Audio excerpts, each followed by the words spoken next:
Hello दोस्तों, preparation centre roots में आपका बहुत बहुत स्वागत है। तो हम लोग ने फिजिक्स के क्लास को यहाँ तक ले क्लास नंबर 3 मोशन तक हम लोग चैप्टर नंबर 3 मोशन तक हम लोग कंप्लीट कर चुके थे। और आपको पता होगा कि हम लोग यहाँ पे पॉलिटेक्निक प्रवेश परीक्षा के लिए क्लास को देख रहे हैं।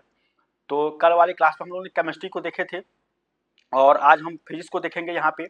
और आपको बता दें कि पॉलिटेक्निक प्रवेश परीक्षा के लिए जो भी आपका 2025 में होने वाला है, इसमें हम लोग फिजिक्स, केमिस्ट्री और मैथ तीनों सब्जेक्ट का पूरा यहाँ पे क्लास को लिया जा रहा है। तो आप लोग से रिक्वेस्ट है कि अगर आप लोग चैनल पर नए हो, चैनल को सब्सक्राइब कर लीजिएगा, लाइक और शेयर करिएगा।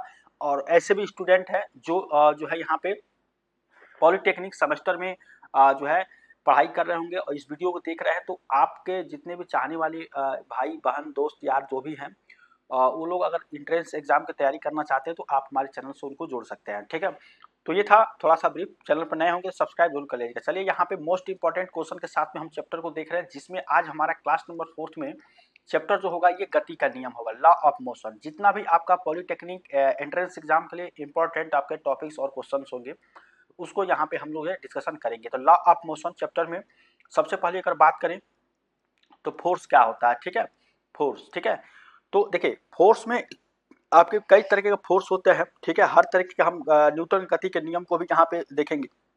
तो बल क्या होता है, तो देखिए बल आपका क्या होता है कि बल वह बाह्य कारक होता है, ठीक है, जो किसी वस्तु की विराम अथवा गति की अवस्था में परिवर्तन करता है या परिवर्तन करने का प्रयास करता है। ठीक है, समझ गए। यहाँ पे बल का यहाँ पे डेफिनेशन आप समझ चुके हैं कि बल वह बाह्य कारक है। यहाँ पे देखिए मैं आपको बोल देता हूँ, देखिए लिखने में थोड़ा सा टाइम लगेगा और आपको भी बोरिंग लगेगा। अगर आप चाहते हैं कि मैं यहाँ पे जो है डेफिनेशन लिख दूँ, तो आप जो है आप हमको बताइएगा, नहीं तो मैं आपको बोल देता हूँ। ठीक है, बोल देंगे तो आप वीडियो रोक कर और जो है यहाँ पे क्या करेंगे, चीज़ों को सुन के लिख लेंगे आप अपने हिसाब से। ठीक है, लिखने के बाद यहाँ पे थोड़ा सा मतलब टाइम लगेगा तो आपको मतलब बोरिंग लगेगा, इसलिए मैं नहीं चाहता उसको लिखना। अगर आप चाहते हैं लिखना तो आप कमेंट करेंगे कि सर लिखिए, तो मैं लिख दूंगा। ठीक है, तो यहाँ पे देखिए बल ये होता है, देखिए बल का डेफिनेशन ये होता है कि बल वह बाह्य कारक है जो किसी वस्तु की विराम अथवा गति की अवस्था में परिवर्तन करता है। ठीक है, यहाँ तक हो गया, या परिवर्तन करने का प्रयास करता है। ठीक है, ये हो गया बल का डेफिनेशन। और बल कितने प्रकार का होता है, तो दो प्रकार का, संतुलित बल और असंतुलित बल। समझ गए यहाँ पे, संतुलित बल और असंतुलित बल ये आपका यहाँ पे बल होता है। समझ गए यहाँ पे, यहाँ तक समझ गए। अब चलिए अब यहाँ पे देखेंगे हम संतुलित बल क्या होता है। बैलेंस फोर्स इसको बोलते हैं, इंग्लिश में इसको बैलेंस फोर्स हम यहाँ पे इसको बोलते हैं। ठीक है, तो जो आपका बैलेंस फोर्स होता है, जब किसी वस्तु पर एक साथ कई बल कार्य कर रहे हो तथा उनका परिणामी बल शून्य हो, तो बलों को संतुलित बल कहते हैं, बैलेंस बल। ठीक है, कई फोर्स, मान लीजिए ये आपका वस्तु है, एम वस्तु है और एक साथ कई बल कार्य कर रहा हो, एम इस तरह से। ठीक है, ये आपका इस तरह से। ठीक है, कई बल यहाँ पे, मान लीजिए यहाँ पे F1 लग रहा है, ये आपका F2 लग रहा है, ये आपका F3 लग रहा है, ये आपका F4 लग रहा है, ये आपका F5 कई बल यहाँ पे कार्य कर रहे हैं। और परिणामी बल F1 plus F2 plus F3 plus कितना हो जाएगा F4। ठीक है, यहाँ पे कितना तक लिए हैं, F5 और F5 तक। ठीक है, F5 ये है, इसका परिणामी नेट बल कितना हो जाएगा, 0 न्यूटन। ठीक है, तो आपका क्या हो जाएगा, इसको बोलेंगे बैलेंस फोर्स है। समझ गए, यहाँ तक संतुलित बल समझ गए। बल के दो आपके यहाँ पे भाग होते हैं, इसमें संतुलित होता है, असंतुलित होता है। ठीक है, तो आप देखेंगे असंतुलित।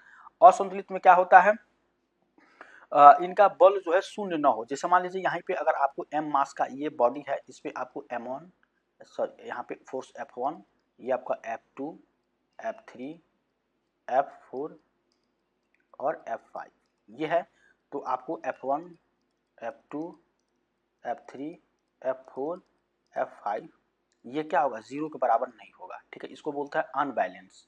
मतलब जब वस्तु पर लगे बलों का परिणामी बल शून्य न हो, शून्य न हो। ठीक है, मतलब कुछ ना कुछ होना चाहिए, तब उसको असंतुलित बल कहते हैं। समझ गए यहाँ पे, तो फोर्स क्या होता है, फोर्स के कितने भाग होते हैं और वो भाग का मतलब क्या होता है यहाँ पे, संतुलित और असंतुलित। समझ गए यहाँ पे। चलिए अब यहाँ पे अगला, हम यहाँ पे अगला देखेंगे। अगला हमारा जो होगा डेफिनेशन में न्यूटन के गति का नियम, ये काफी इंपॉर्टेंट है। इसमें 3 नियम होते हैं। ठीक है, 3 नियम, न्यूटन गति के नियम में 3 नियम होता है। पहला नियम क्या होता है आपका, इसको बोलते हैं प्रथम नियम। क्या बोलते हैं, प्रथम नियम, या इसको इंग्लिश में क्या बोलते हैं, फर्स्ट लॉ। फर्स्ट लॉ इसको बोला जाता है। समझ गए यहाँ पे। तो ये क्या होता है, देखिए फर्स्ट लॉ आपको ये होता है न्यूटन के लॉ में, यदि कोई वस्तु, यहाँ पे देखिए डेफिनेशन आप लिख लीजिएगा, यदि कोई वस्तु विराम अवस्था में है या समान वेग से गतिमान है, विराम अवस्था में है या समान वेग से गतिमान है, तो उसकी विराम अवस्था या समान गति की अवस्था में परिवर्तन तभी होता है जब उस पर कोई असंतुलित बल कार्य करता है। ठीक है, इस नियम को क्या कहते हैं, जड़त्व का नियम भी कहा जाता है। ठीक है, समझ चुके हैं। यहाँ पे प्रथम नियम आपका क्या होता है, जब कोई वस्तु विराम अवस्था में है या समान वेग से गतिमान है, ठीक है, तो उसकी विराम अवस्था या समान गति की अवस्था में परिवर्तन तभी होता है जब उस पर कोई असंतुलित बल कार्य करता है। ठीक है, इस नियम को जड़त्व का नियम कहते हैं। ठीक है, तो प्रथम नियम को क्या बोलते हैं, जड़त्व का भी नियम बोला जाता है, जड़त्व का नियम, समझ गए, जड़त्व का नियम, इसको बोलते हैं law of inertia, law of inertia. ठीक है, तो लॉ ऑफ इनर्शिया इसको प्रथम नियम को बोला जाता है। ये प्रथम नियम हो गया।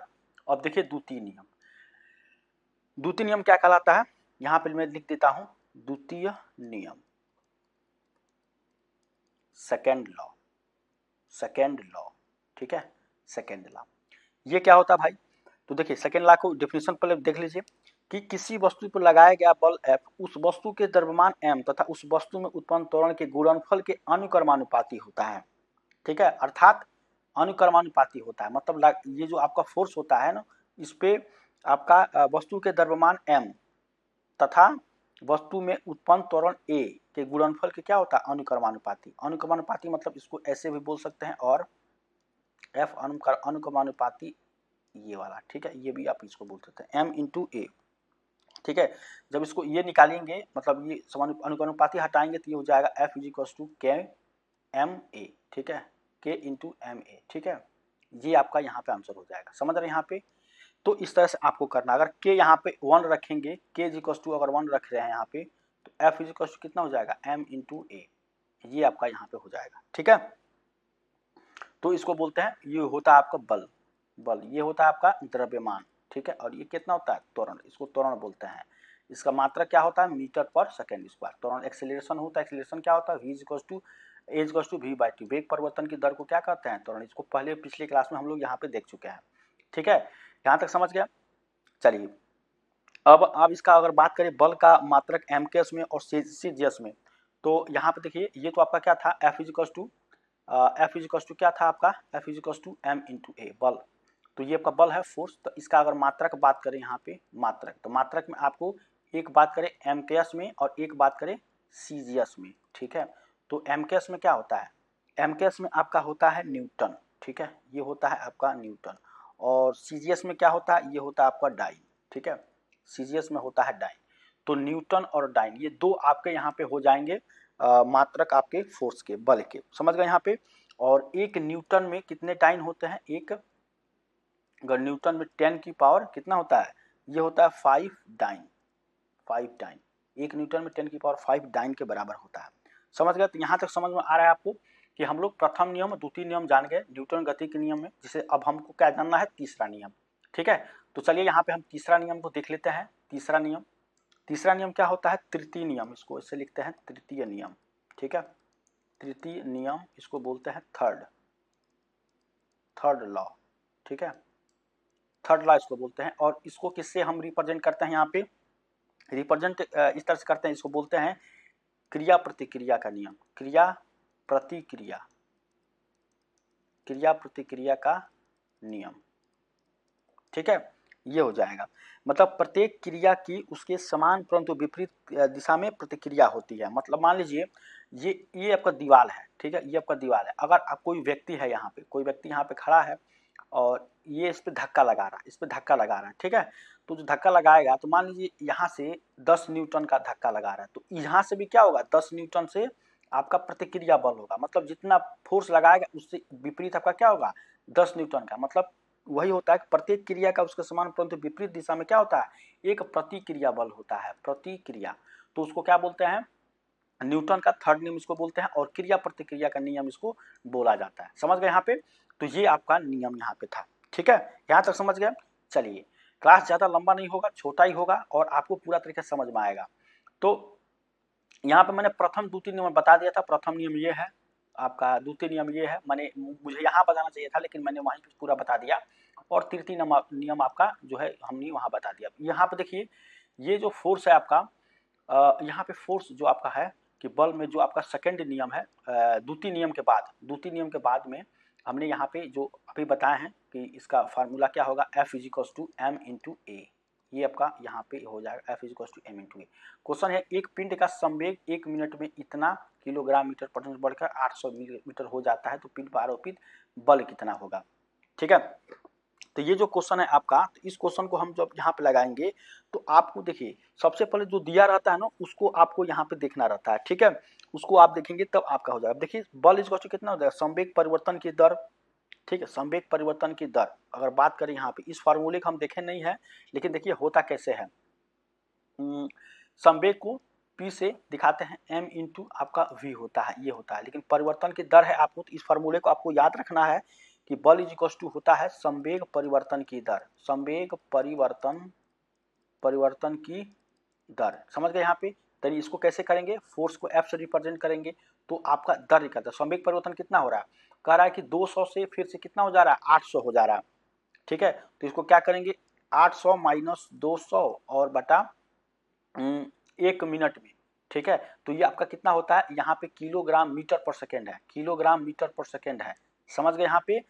तो आपका देखिए संवेग परिवर्तन के दौरान पी, तो पी तो आपका दिया गया ना, यहाँ पे देखिए किलोग्राम में कितना है, मान लीजिए यहाँ पे 800 है और ये एम इंटू वी कितना है, मीटर पर सेकेंड में। समझ गए यहाँ पे, ये चाल होता है। ठीक है, चाल होता है ना मीटर पर सेकेंड में। तो इस तरह से आपका यहाँ पे ये दर जो आपका हो जाएगा ये 60 हो जाएगा। क्यों, क्योंकि 1 मिनट में कितना सेकंड होता है, 1 मिनट में 60 सेकंड होता है। ठीक है, तो इस तरह से क्वेश्चन पूछता है आपको, सिंपल क्वेश्चन, बहुत कम रेयर है कि आपको मास दे देगा, एक्सीलरेशन दे देगा, फोर्स पूछ देगा। ठीक है, इस तरह से बहुत कम है। अभी हम आगे देखेंगे ये संवेग परिवर्तन वाला, मैंने इसीलिए इस क्वेश्चन को रखा है, डायरेक्ट नहीं रखे हैं कि आपको इतना किलोग्राम का एक बॉडी दिया गया, एक्सीलरेशन ये तो फोर्स बताइए, तो कोई भी बता सकता है। लेकिन आपको थोड़ा सा घुमा के क्वेश्चन जो पूछता है उसको करेंगे तो काफी ज्यादा। यहाँ पे देखिए बल होता है संवेग परिवर्तन की दर, तो इसमें से घटा देंगे तो कितना हो जाएगा, ये हो जाएगा आपको 600/60। इसको 0 कैंसिल कर दीजिए तो ये हो जाएगा 10। ठीक है, तो फोर्स कितना हो जाएगा, 10 न्यूटन, 10 न्यूटन हो जाएगा। ऑप्शन नंबर डी इसका आंसर हो जाएगा। ठीक है, ऑप्शन नंबर डी इसका आंसर हो जाएगा 10 न्यूटन। समझ गए। तो इस तरह क्वेश्चन आपके एग्जाम्स में देखने को मिलता है, तो आपको ज़्यादातर चिंता करने की जरूरत नहीं, आप हमारे चैनल से जुड़े हैं तो आपको इस तरह के क्वेश्चन जो है देखने को मिलेगा। ठीक है, ये क्वेश्चन था। तो सेकेंड नियम पर था, ये तीसरा नियम अभी हमने देखा है क्या, क्रिया प्रतिक्रिया के नियम। ठीक है, तो क्रिया प्रतिक्रिया का ये आपका नियम था। अब देखिए यहाँ पे, हाँ देखिए ये तीसरे नियम का आपका क्रिया प्रतिक्रिया पर ये आपका क्वेश्चन है। यहाँ पे कह रहा है, देखिए क्वेश्चन में क्या कह रहा है कि न्यूटन के तृतीय नियम के अनुसार क्रिया प्रतिक्रिया का बल जो एक ही वस्तु पर कार्य करता है, अलग अलग वस्तुओं पर एक दूसरे के विपरीत कार्य करता है। ठीक है, और यहाँ पे अगला क्वेश्चन अगला देखिए, परिणामी देखिए परिणामों व दिशा में समान होते हैं, एक दूसरे के लंबवत कार्य करते हैं। तो यहाँ पे जो आपका ये क्वेश्चन हो जाएगा, ये क्वेश्चन क्या होगा, इस क्वेश्चन का अगर आंसर देखिए कि न्यूटन के तीसरे गति का जो आपका जो नियम है, तीसरे नियम जो है, ठीक है, ये कितना होगा आपका, तो ये अलग अलग वस्तुओं पर एक दूसरे के विपरीत कार्य करता है। ठीक है, यहाँ पे अलग अलग वस्तुओं की एक दूसरे के विपरीत यहाँ पे कार्य करता है। ऑप्शन नंबर बी इसका आंसर हो जाएगा। ठीक है, क्रिया प्रतिक्रिया का नियम इसको बोला जाता है, न्यूटन के तीसरे नियम को। समझ गए यहाँ पे। चलिए अब देखिए क्वेश्चन जो है आपका, अगला क्वेश्चन है कि इतना मीटर के वेग से चलते हुए एक 5 ग्राम की गोली लक्ष्य प्रवेश करता है और इतना सेकंड के बाद रुक जाती है, लक्ष्य द्वारा आरोपित बल का मान कितना होगा। ठीक है, लक्ष्य के आरोपित बल का मान कितना होगा इसको आपको बताना है। ठीक है, तो ये जो क्वेश्चन है आपका, ये भी काफी ज्यादा यहाँ पे अच्छा क्वेश्चन है और ये आपका एग्जाम में पूछता है। ठीक है, मैं इस क्वेश्चन को थोड़ा सा देखना चाहूंगा इसलिए कि थोड़ा सा ये क्वेश्चन आपका कि इतना मीटर के वेग से चलते हुए बल का मात्रक, बल का मान यहाँ पे पूछा जा रहा है इस क्वेश्चन को। ये क्वेश्चन गलत तो नहीं है, मैं थोड़ा सा मिला लूँ उसके बाद से मैं आपको बता देता हूँ।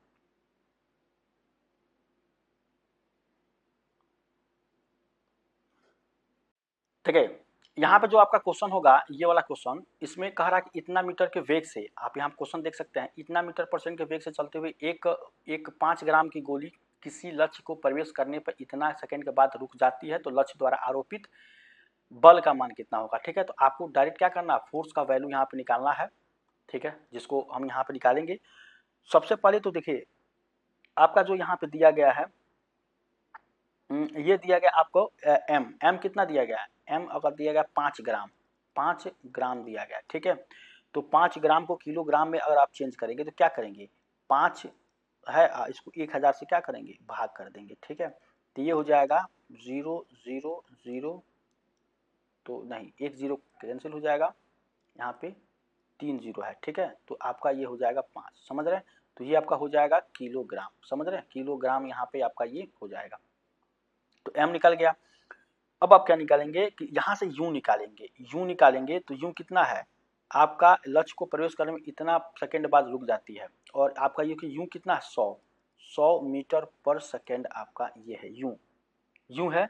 और वी कितना है, इतना सेकंड बाद लक्ष्य द्वारा आपको बल का, तो देखिए चलते हुए इतना देर के बाद लक्ष्य के प्रवेश करती है और सेकंड बाद रुक जाती है, यानी फाइनल वेलोसिटी कितनी हो जाती है, वी 0 मीटर पर सेकंड इसका फाइनल वेलोसिटी हो जाएगा। यू आपका इतना है और बाद में रुक जाती है, यानी क्या हो जाएगा, v इसका 0 हो जाएगा, ठीक है। और टाइम को बात करें तो टाइम कितना हो जाएगा, टाइम हो जाएगा 0.01 सेकेंड, टाइम ये हो जाएगा। तो जो अब इक्वेशन है v equals to u plus a t, ये आपका इक्वेशन है v equals to u plus a t. तो आप क्या करते हैं, तो v 0 करेंगे, यू कितना है आपका 100, यू प्लस ए कितना है आपका, तो ए अगर बात करें तो यहाँ पे आरोपित बल का मान पूछ रहा है, तो पहले ए निकालेंगे, तो ए निकालेंगे ए इंटू टी, टी कितना है, टाइम आपका है यहाँ पे 0.01, ठीक है। ये हो जाएगा, इसको इधर भेजिए, तो जब आप इसको इधर भेजेंगे तो ये हो जाएगा -100 इज इक्वल्स टू, ये हो जाएगा आपको 0.01, ठीक है, 0.01, और बराबर ये हो जाएगा आपका ए, समझ गए यहाँ पे। तो ए इज इक्वल्स टू हो जाएगा -100 बाई यहाँ पे हो जाएगा, इसको देखिए ये 2 0 है ना यहाँ पे, तो ये हो जाएगा आपको 100, ठीक है, 100 अब बाई ये हो जाएगा 1, ठीक है। तो इसका जब गुणा करेंगे तो ये हो जाएगा माइनस का 2 3 4, ये हो जाएगा एक्सेलरेशन, ठीक है। इतना आपका एक्सेलरेशन हो जाएगा मीटर पर सेकेंड स्क्वायर, इसका मात्रक होता है मीटर पर सेकेंड स्क्वायर। अब ये हो गया। अब आप देखिए आपको कह रहा है बल का मान यहाँ पे कह रहा है, ठीक है। तो आप देखिए मास तो आपका है यहाँ पे और एक्सेलरेशन निकल गया, तो फोर्स आप निकाल सकते हैं, मास इचू यहाँ पे हो जाएगा 0.005 इंटू एक्सेलरेशन कितना हो जाएगा -1 2 3 4, ये हो जाएगा। तो 3 ये है 50, यानी कि फोर्स कितना हो जाएगा माइनस का 50 यहाँ पे न्यूटन, ठीक है। तो आपको क्या करना है यहाँ पे -50 का न्यूटन तो आपको आ रहा है, लेकिन यहाँ पे देखेंगे आपका क्या है +50, यहाँ पे देखेंगे ऑप्शन में क्या दिया गया है +50 और यहाँ पे -50, ठीक है। तो इस हिसाब से आपका क्या हो जाएगा, ऑप्शन नंबर 20 का आंसर यहाँ पे हो जाएगा। और अगर आप देखें तो आपके यहाँ पे इसमें दिया नहीं गया है, यहाँ पे -50 होना चाहिए, ऑप्शन नंबर 20 का हो जाएगा -50, ठीक है। तो सॉल्व करने में कोई दिक्कत अगर आपको आ रही है, प्रॉब्लम आ रही है, तो आप एक बार कमेंट करके जरूर बताएंगे, लेकिन आप समझ सकते हैं कि हमने कैसे किया। पहली बात तो देखिए, आप जो मास दिया गया इसको ये ग्राम में है तो इसको किलोग्राम में चेंज करेंगे। फिर इसके बाद यूं आपका आप ऊपर देखे थे, अभी ऊपर अगर आप देखें यहाँ पे यूं कितना है आपका 100 मीटर, यहाँ पे कितना है 100 मीटर है, और कह रहा है कि इतना ग्राम के आपके गोली के लक्ष्य करने के बाद इतना सेकेंड के बाद क्या हो रहा है, रुक जाती है। यानी पहला तो यूं आपका ये इतना है, बाद में रुक जाती है, यानी कि इनिशियल आपका 100 है, फाइनल कितना हो जाएगा 0। तो इस हिसाब से आप जो है इसको सॉल्व करके चलेंगे तो आपका -50 आपका यहाँ पे निकल जाएगा, -50 न्यूटन, समझ रहे। तो ऑप्शन नंबर 20 का आंसर यहाँ पे हो जाएगा, ठीक है। तो ये था हमारा आज का क्लास, और उम्मीद करते हैं आपको आज का क्लास अच्छा लगा होगा। और आपको बता दें कि इसमें मैक्सिमम क्वेश्चन हम कल वाली क्लास में करेंगे, बहुत ज़्यादा क्वेश्चन इसमें करने वाले हैं। तो चैनल पर बने रहेगा, चैनल पर नए हैं चैनल को सब्सक्राइब कर लीजिएगा, लाइक और शेयर करिएगा। चलिए मिलते हैं नेक्स्ट टाइम, तब तक थैंक यू सो मच।